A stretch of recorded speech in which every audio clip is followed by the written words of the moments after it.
The day your family moved in, your mother cried. Not from sadness, she stood in the kitchen of the new council house, the one your family had been on the waiting list for 3 years to get, and she turned on the hot tap. Hot water came out. The day your family moved in, your mother cried. Not from sadness, she stood in the kitchen of the new council house, the one your family had been on the waiting list for 3 years to get, and she turned on the hot tap. Hot water came out. That tap was the reason for the 3 years on the waiting list, the reason for the careful letters to the housing office, and the particular patient hope of a family who had been told their name was moving up and had chosen to believe it. That tap was the council house, not the building, not the address, the fact that inside it were things your family had been living without for years. Hot water from a tap, an indoor bathroom, a garden, rooms enough, a life that fit. Today we walk through that estate, the good of it, the hard of it, and the things that made it unlike anywhere your family had ever lived before. The removal van was borrowed, not hired, borrowed from a man your father knew who gave up his Saturday because that was what you did when someone you knew was moving to the new estate. Inside, the house smelled of fresh paint and new wood and the clean emptiness of a space that had been waiting. The rooms were larger than what you had left. Not large front room, kitchen, 3 bedrooms, but large enough for a family of 5 to each have somewhere to be. Coming from 2 rooms in a shared house, this was almost everything. The garden was at the back, the rectangle of rough grass. Your father stood in the middle of it that first evening and saw something that would take 10 years to fully realize, a space that was his, that nobody could take as long as the rent was paid. The rent was 14 shillings a week for the house, the garden, the hot water, the white enamel, bath your mother cleaned until it shone. 14 shillings, 1/20th of your father's weekly wage. The hot tap, the garden, the green front door, the same as every other on the street. But the house was only the beginning, because the council estate gave your family something no estate agent has ever put in a listing, something that arrived not when the van pulled up, but in the weeks that followed.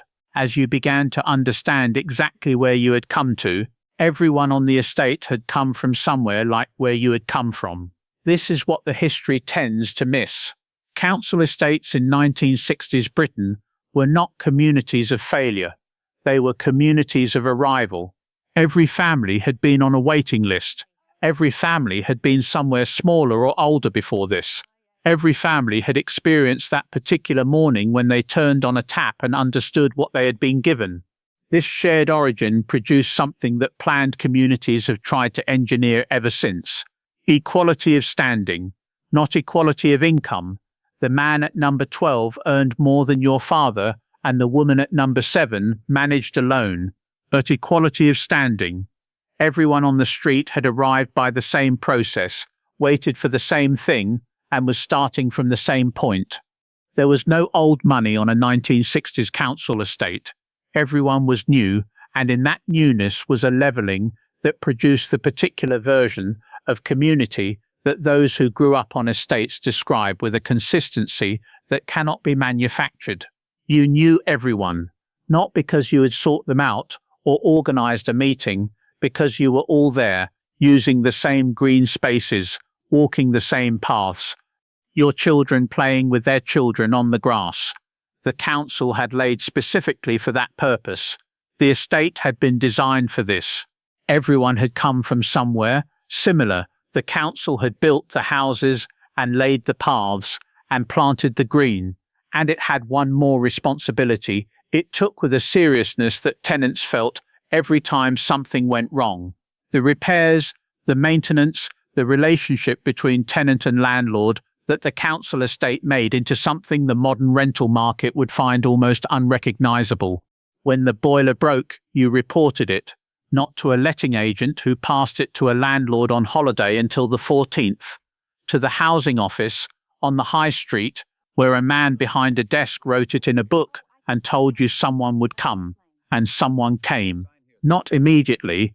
The council was not fast, but within the week, a man with a toolbox and the unhurried competence of someone doing a job that was simply his job, on behalf of an institution that had accepted responsibility for the fabric of the building you lived in.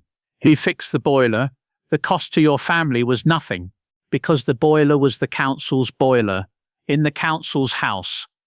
Your family rented for 14 shillings a week, and the council's responsibility included the boiler and the roof and the guttering and the damp patch in the back bedroom that your mother reported twice, and that eventually, after a visit from the housing inspector, was properly treated and did not come back.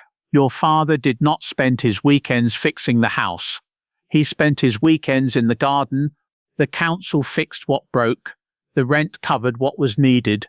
And that rectangle of rough grass your father had stood in on the first evening had by the third summer become something that told you more about the man tending it than anything else about the house. Because on a 1960s council estate, the garden was where a man expressed something the factory floor and the foreman and the clocking card never allowed. The quiet authority of someone who had made something grow. Your father was in the garden every Saturday morning by 8, not because anything urgently required it, because the garden in summer required everything, and he gave it willingly. The calm-focused attention of a man who had spent the week being told what to do and was now doing what he chose at his own pace toward the outcome he had decided on. He grew things, vegetables along the back fence, beans up the canes, potatoes in their rows, carrots in the sandy patch near the left-hand side, flowers along the front path. His wife's department negotiated wordlessly over several seasons into an arrangement where she chose the flowers and he dug the beds and did not have opinions about colour. The lawn was cut every Saturday with a push mower that made a specific sound, a rhythmic mechanical clicking that was the sound of Saturday morning on the estate, and left the grass in straight stripes that your father produced with the precision of a man who knew exactly what he was doing. The neighbours' gardens were watched, not unkindly, but the standard of gardens on the street was a collective standard, maintained by the social pressure of people who lived close enough to see each other's lawn every day, and understood without anyone saying it that the state of your garden said something about you. Your father understood this. His garden said, "I am here, I am managing, I have made something from this rectangle of rough grass, and I am doing it properly, and it is mine, and I am proud of it." For 14 shillings a week, the garden on a Saturday morning, the councilman with the toolbox, the hot water from the tap on moving-in day, all of it held together by 14 shillings, and the housing office and the institution that had decided working people deserved proper homes. But the council estate had a harder side too, a side the Saturday gardens did not show, one that came in the winters and in the years when the money was tight, the particular dignity required of people seen by some as living on charity when they were living on nothing of the sort. The estate had a reputation, not earned, assigned by people who did not live on it, whose understanding came from newspapers rather than from the woman at number 7 who managed alone and kept her garden as well as anyone on the street, or the man at number 12 who had worked the same factory for 23 years, or your own family who had waited 3 years for this house and treated it with the care of people who understood what they had been given. The reputation was not theirs, but they carried it every time they gave their address. The particular small indignity of being categorized by your postcode rather than by who you actually were. The winters were hard. The heating worked better in theory than in January when every house on the estate needed it at once, and the pressure dropped and the radiators went cold. You wore more clothes indoors in January than in October. You managed the way everyone managed.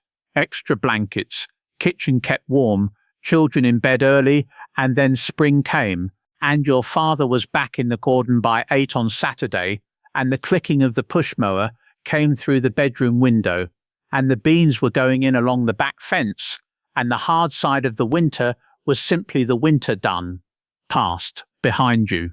The winters. The reputation that wasn't yours. The particular dignity of people who knew what they had and knew it was worth having, regardless of what anyone called it. But the estate gave the children who grew up on it something that none of the adults who built it had planned.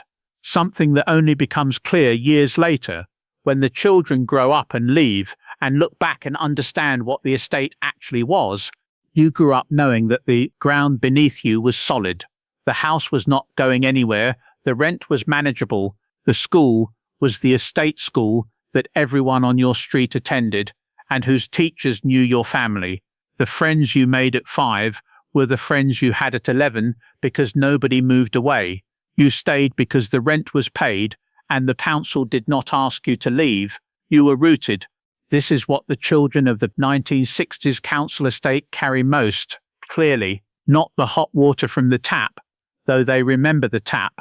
Not the Saturday garden, though they remember the garden. The felt knowledge, experienced as children, understood as adults, of being somewhere permanent, somewhere that was genuinely, reliably, year after year, yours. You could plan from that ground, not grandly. The ordinary plans of a child who knows where they will wake up next Tuesday, who knows which school they will be at next September, who knows the beans will be in along the back fence again this spring because they always are, because their father puts them there, because this garden is his and this house is his and the ground beneath it is not going anywhere. The children of the estate grew up to do things that surprised the people watching from outside, not because the estate was grand, but because the stability it provided, the hot water, the maintained boiler, the 14 shillings a week that kept the whole structure in place, gave families the energy that is only available when you are not spending it on managing instability. They grew up knowing the ground was solid. The 1960s council estate is still there. The houses, many of them, the green spaces, the paths, the gardens your father's generation made from rough grass, but the life that animated it, the 14 shillings that covered everything, the council man with the toolbox, the housing office where a man wrote in a book and someone came within the week, that has gone.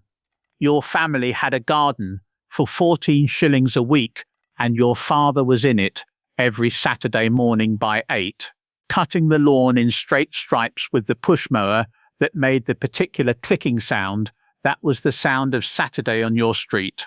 And the ground was solid, and the water was hot, and the beans were in along the back fence, and it was enough, completely, sufficiently, entirely enough. I want to hear from you now. Did you grow up on a council estate?